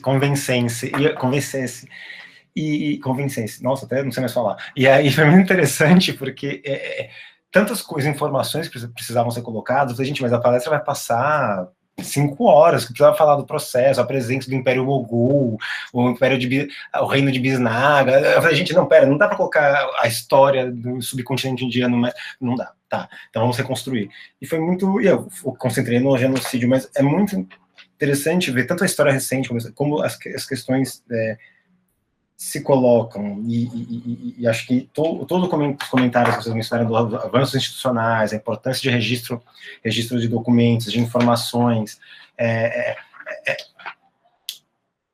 interessante, mas é que eu faço uma segunda confissão aqui, não só de muita coisa, mas assim, faltou o item 4, que eu não pus na palestra, que é o item 4, onde eu colocaria uma reflexão maior sobre o que eu vejo sobre isso, porque eu falei, bom, a questão é penoso ver a religião ser utilizada como ideologia de opressão. É isso que, digamos, é o resumo do item 4 que eu queria abrir um pouco mais, porque não corresponde, de uma certa forma, ao que é vivenciado nos 5.000 anos de história no Sudeste Asiático, fora pós-imperialismo britânico. Então, eu não vou falar mais sobre isso, porque senão eu vou começar a dar uma outra palestra, mas é interessante perceber que há muitas informações. Só um detalhe que eu preciso mencionar: o orçamento militar em Myanmar, segundo os fundos que eu consultei, depois que teve o primeiro golpe de Estado, era de 50% de todo o orçamento de Myanmar, para facilitar, digamos assim, um trabalho de promoção de xenofobia, nacionalismo e privação de cidadania, o que é bastante interessante perceber enquanto prática de autoritário. Enfim, era um detalhe que eu esqueci de mencionar. De qualquer maneira, agradeço imensamente as palavras gentis, Paulo, Maria Luísa, Felipe pela ajuda, Isabela pela mediação, e Felipe sempre é alguém que me suporta nas mensagens do WhatsApp quando eu troco com ele, quando estou aflito no meio das conversas. Muito obrigado, e, enfim, passo a palavra para o encerramento. Obrigado a todas e todos pela presença hoje. Obrigado aos professores organizadores, obrigado, Isabela, pela mediação, obrigado a Esa, na figura do Matheus, pela gravação, e, sobretudo, vocês que ficaram assistindo até agora. Temos ainda mais 2 palestras já disponíveis para inscrição no site da ESA, tá? As 2 do mês de outubro. E eu tenho uma notícia que eu não sei se vocês vão entender como boa ou ruim, mas vocês terão um certo descanso até a próxima palestra, que será só no dia 13 de outubro. Genocídio das populações indígenas no Brasil. Então, até o dia 13 de outubro, não teremos eventos no fórum. Próxima palestra, dia 13 de outubro. Já estão lá para inscrição, por favor, corram antes que elas acabem. Então é isso, nos vemos agora só em outubro, mas isso não quer dizer que meses de novembro e mês de dezembro não teremos palestra. Teremos. Em breve, vamos colocar também no site. É só para vocês não se inscreverem em todas e depois se perderem com o calendário. Então, nos vemos no dia 13 de outubro. Até lá, boa noite a todas e todos.